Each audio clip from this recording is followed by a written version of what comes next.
Hello guys, Dan fans! Ito na nga ha, bag at saka labubo mga kasembreros. Ito ba yung binigay ni Sir Alden? Kasi yung labubo ay matagal na actually ito mga itong pictures na nasa airport si Ma'am Catherine, no? If I'm not mistaken, sa papuntang Canada yata siya nito kasi di ba nauna si Sir, nauna siya doon sa Canada mga kasembreros nung bago mag-shoot ang Hello Love Again. Tapos itong bag naman, ito yung dati pa niya na mas malaki na version mga kasembreros. Tapos yung labubo, kasi may labubo na yun ko binigay ito ni Sir Alden mga na malaki. Itong bago yung premiere night, no, ng Hello Love Again dati mga kasembreros na ito nga, no, naka-pinlex ni Ma'am Catherine sa kanya, no, nung sa bago mag-start yung premiere night mga kasembreros. So malaking labubo, alam ko maraming collections, no, si Ma'am Catherine ng labubo mga kasembreros. And may mga time pa dati na, no, sorry po sa manok, may mga time pa dati na na tao dito na binigyan sila ng isang fan habang sila ay umiikot-ikot sa mga sinihan dati nung promo pa ng Hello Love Again mga kasembreros.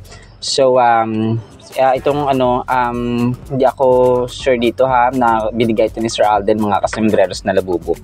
Pero yung may mga maliliit dati na binigay nga ng fans mga kasembreros. Tapos itong malaki ay baka sarili ni Ma'am Catherine, no? Itong kanyang hawak-hawak mga kasembreros. And itong picture ni Ma'am Catherine nga na naka-black siya, naka-cap, ay hindi siya papuntang Amerika kundi matagal na rin ito mga kasembreros. So marami akong nakikita nag-comment, no, na baka nasa bahay lang si Ma'am Catherine, nagbabakasyon at saka nagpapahinga mga kasembreros sa kanilang bahay. And then kapag meron naman tayong mga scoop ay i-update ko naman kayo mga kasembreros ha. So yan po. So and then ito, next item natin mga kasembreros, ang kulit na ito. Kasi yung isang si Sam, sabi niya dito, Paps, dapat break the limit, not the bike. Parang parang sarcasm dun sa may ridicule niya dun sa may nabasag nga na bike na Colnago, yung kulay white mga kasembreros. Kung kaya ang gamit-gamit ni Paps Alden ngayon sa kanyang pagbabike ay parating yung kulay dilaw. Nag-comment dito kung si Sam, alam ko kasama nila ito sa sa Itbulaga mga kasembreros. Comment niya ito dito sa picture ni Paps Alden kahapon na dito na nasa Tagaytay yata siya nito mga kasembreros, no, naka-break or naka-pause, no, nakahinto siya mga kasembreros at nagpapahinga. So yun, tapos nag-reply actually si Paps Alden dito, hindi ko na screenshot. Sabi niya, wag ganun Sam, sabi ganun hahaha. Kasi nga yun nga nabasag yung kanyang Colnago na kulay white mga kasembreros dun sa Cathay Pacific. So pero hindi ko alam kung may action na silang ginawa mga kasembreros. And then ito kahapon ay mga pictures, no, ng pagbabike or pagbibisikleta ni Paps Alden kasama ang mga tropa pips. Hindi ko ito naisama kahapon. So ito pa yung mga ibang kuha mga kasembreros kasama si Sir Christopher Martin at saka yung ibang random fans at kasamahan na rin sa pagbibisikleta mga kasembreros na kung saan ay game na game ang inyong box office phenomenal box office cinema king mga kasembreros sa pagpapapicture. So grabe na. Minsan nalilito na ako sa mga may Asia's multimedia superstar. Ganun din naman si Ma'am Catherine, no? Tandem sila mga kasembreros. And speaking of phenomenal box office cinema king and queen, ay kinongratulate, no, ng isang Catherine Holic or Catherine admin mga kasembreros ang inyong box office queen. Hindi ko ito naisali kahapon. Sabi nito, congratulations sa Catherine Bernardo, phenomenal box office queen of Philippine cinema. So yun mga kasembreros, 53rd box office entertainment awards ng GMMSF mga kasembreros. So ito ay part ng kanyang fandom mga kasembreros na dati pa, no. Talang solid, no, yung fandom basis ng Catherine mga kasembreros. Kahit individual fandoms mga kasembreros like si Sir Alden, may sarili siyang fandom, si Ma'am Catherine may sarili fandoms mga kasembreros. So dito ko na-realize na yung pagiging solid ng fandoms mga kasembreros ng isang artista, isa yun sa nagpapatibay at nagpapalawak pa ng reach at saka nagpapanatili, no, ng kanilang kumaga pa ng kasikatan, ng ng kanilang ng kanilang image in general, mga kasembreros. Well, of course, no, ang artista mismo ay kagalang-galang at kamahal-mahal, mga kasembreros, dahil sa kanilang ugali. Yun ang talagang number one factor, mga kasembreros, kaya marami ang nagmamahal sa Kath din, mga kasembreros. And then ito, mga kuha ni Ma'am Catherine, no, sobrang ganda. Nirepost ng isang admin din po, no, sobrang ganda siya sa mga close-up na mga pictures na ito, mga kasembreros. I think these photos were taken 2 years or 3 years ago, mga kasembreros, or 4 years ago, pero sobrang ganda ni Ma'am Catherine, mga kasembreros. So si na-flash dito, no. And then ito, so, hindi ko na post dati kasi dun sa may pagpa-block screening nga ni Sir Alden sa pelikula ng Kim Pao, mga kasembreros, na My Love Will Make You Disappear, na kung saan nga best friend itong Kim Pao at saka Kath din, mga kasembreros. Ito, nakatawa si Ma'am Kim Chiu kay Sir Alden, ng mga tao tuloy, anong chika, sabi ganun, kasi parang kinilig at saka parang hindi ko alam kung natatawa ito si Sir Alden, mga kasembreros, kay Ma'am Kim Chiu. Alam mo naman si Ma'am Kim Chiu, kalog-kalog din itong artista, at saka Cebuana, kasi Bisaya ito si Ma'am Catherine, no, taga Cebu, mga kasembreros. Ang kulit nga niya pag nagbibisaya siya sa Showtime, mga kasembreros. So yan, no, talagang ang kulit ng friendship din ng dalawang ito, no. Support sila, no. Nung nagpa-jogging na nagpa-fun run si Sir Alden, support din ng Kim Pao, or parang si Ma'am Kim Chiu, si Kim Pao, tama, dalawa sila. So nung nagpa-block screen, syempre na parang ganoon yung friendship, mga kasembreros, give and take talaga. At saka papareho na nagbibigayan ang bawat kampo or bawat partido, mga kasembreros. So yun po, no. Alright, so yun lang actually sa ating Kath din items sa vlog na ito.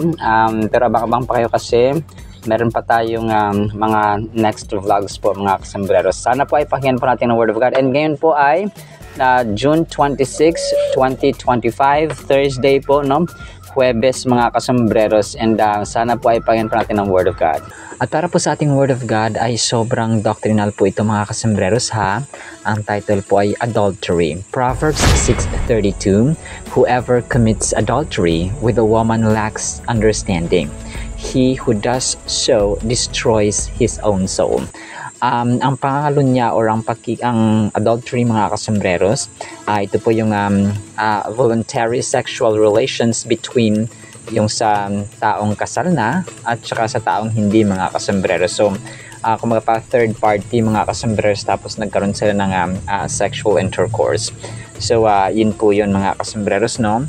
So ito ay medyo harsh, pero reality check ay nangyayari po talaga ito sa ating society, mga kasembreros. So ang Proverbs 6:32 ay alam naman natin, no, na talagang may kabayaran, may consequences, mga kasembreros, at labag sa batas ng tao at sa batas ng Diyos ang pakikiapid, mga kasembreros, or sometimes pangangalo niya. So ang Proverbs 6:32 ay ito yung about consequences of committing adultery. So nasa 10 commandments din ito, mga kasembreros. Thou shalt not commit adultery. So emphasizing that those who do so lack understanding and bring destruction upon themselves. So grabe, no, yung adultery, mga kasembreros, ay ikaw lamang ang sumisira sa sarili mong action. Parang sa isang bakal, no, may kasabihan nga tayo na walang sumisira sa bakal kundi ang sarili nitong kalawang, or parang ginisa sa sariling mantika. Kasi desisyon yun, mga kasembreros, hindi yun yung adultery. Kasi nag-asawa ka na, kasi ibig sabihin nasa hustong isip ka na, sapat na yung pag-isip. So hindi po pwedeng sabihin na kasi inakit ako ni kumare, inakit ako ni kumpare, inakit ako ni ganito, So it's still a decision. Hindi ibig sabihin na ginawa mo yun ay parang aksidente lang, mga kasembreros, or coincidence. Talagang pinlano, no? Kung kaya natatawa ako minsan sa nung time na nakapanood din ako ng Tulfo, na parang nagulat na lang siya na gano'n ang nangyari. So isa po yung kabaliwan, mga kasembreros, sa sasabi na parang hindi namin ginusto, hindi namin So talagang pinlano, nag-set kayo ng date, nag-set kayo ng petsa, nag-set kayo ng lugar, ng venue kung saan man kikita. So ganun po siya. Kung kaya isa pong kahangalan, sorry po sa term, isa pong kahangalan at isang kababawan, yung sasabi mo na hindi sinadya mga kasembreros. So imagine realizing that the consequences of adultery are not just physical but also emotional and spiritual.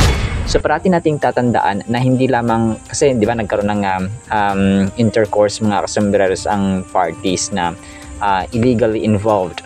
So ang problema dito, hindi lang siya physical. Kaya hindi lang siya physical damage mga kasembreros, kundi emotional and spiritual. Damay-damay na kasi yun eh. And sometimes yung emotional ay kalakip nun ay mental mga kasembreros. Kung kaya hindi mo pwedeng sabihin na hindi biro mga kasembreros ang pagkakaroon ng adultery.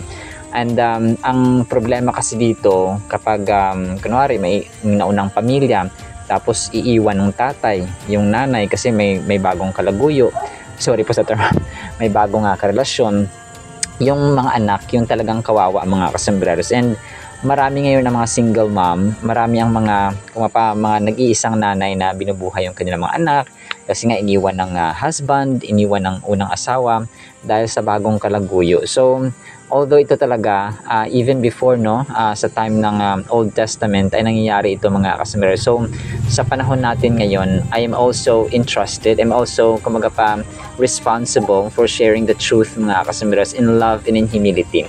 Hindi po ito condemnation ha.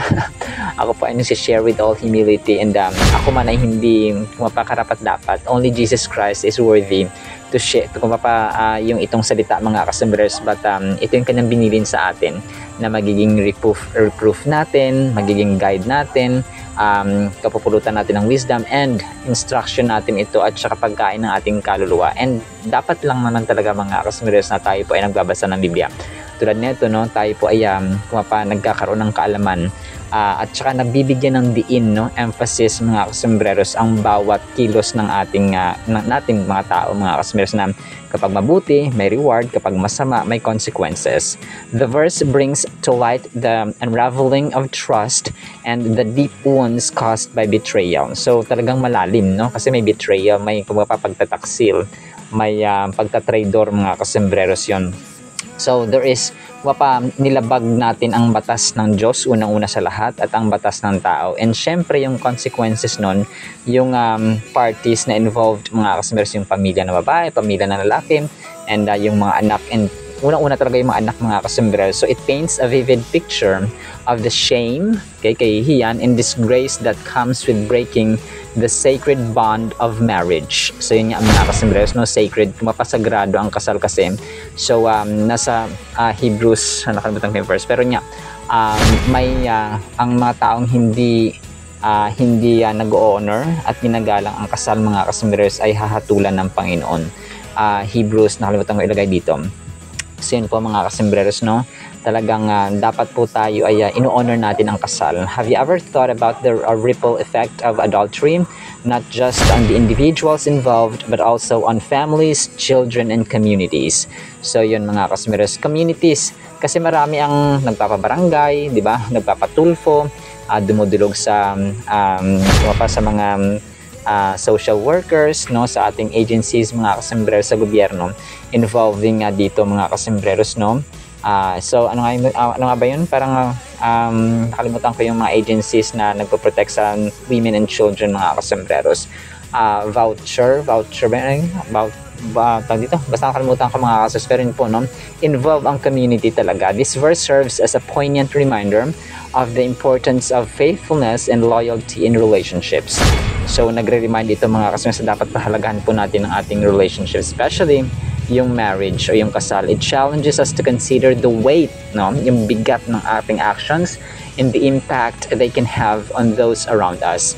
So especially sa mga anak talaga mga kasembreros, especially kapag wala ng pantustos or hindi na sinusuportahan ng tatay yung anak na iniwan sa nanay. So talagang mahirap. And I've seen so many single mothers mga kasembreros na talagang nagpapakahirap para matustusan ang mga anak nila mga kasembreros. Highlighting the severe consequences of adultery encourages us to prioritize integrity and honor in our relationships. So talagang Kaya yung pag-aasawa, hindi biro mga kasembreros. Hindi lamang yung, sa kalibugan ng ating isipin, kundi yung responsibility that lies upon the shoulders of the parents in the future. So yun po mga kasembreros. And merong adultery na kaso no, sa time ni Jesus Christ. Yung sasabi nga nila na si Mary Magdalene sa John chapter 8 verse 11, John chapter 8 mga kasembreros. Yung sabi nga ng kanta na Magdalene na ikaw ay sa aming palad. So actually hindi na pangalanan doon, pero parang yun yung tinutukoy ng mga Bible scholars na that was Mary Magdalene na nag-commit ng adultery. So marami siyang asawa mga kasembreros, pero nagsisi siya. Yun ang pinakamaganda, nagsisi siya, tapos ayan, lumakad siya, sumunod kay Jesus Christ mga kasembreros. So Proverbs 6:32 delves into the weighty topic of adultery, shedding light on the profound implications of such actions both morally and socially. It is a stark reminder of the folly and lack of understanding that accompany the choice to engage in adultery. So, in-emphasize dito na kahangalan, no, parang wala tayong proper understanding, walang sapat na knowledge. Kaya yung kaalaman talaga dapat ay sinesearch at saka taglay natin yung mga kasembreros yung kaalaman, kasi napakahalaga po. Tulad dito no, sa pag-handle ng relationships, talagang dapat may kaalaman tayo.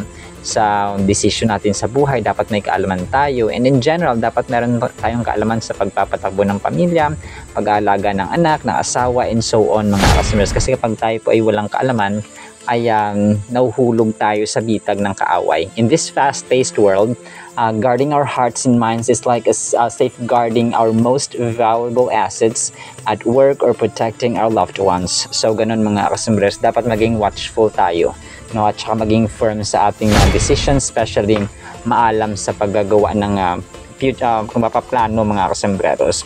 Alright, so let's hate adultery. We don't condemn, hindi po natin ipinagkakanulo yung mga tao, but the activity itself, no? Kailangan magkaroon tayo ng wisdom talaga. Kung kaya yung pagbabasa po ng Proverbs, ng Ecclesiastes, gawin po natin sa ating mga bahay mga kasembreros ha. So yun lamang po in the meantime, nawa po ipagpalain po tayo ng pag-ibig, pananampalataya, pag-asa, kaalaman, wisdom mga kasembreros, to know the weight and the consequences of doing adultery. In Jesus' mighty name we pray, amen and amen. See you sa next segment mga kasembreros, and paalam po. Adios.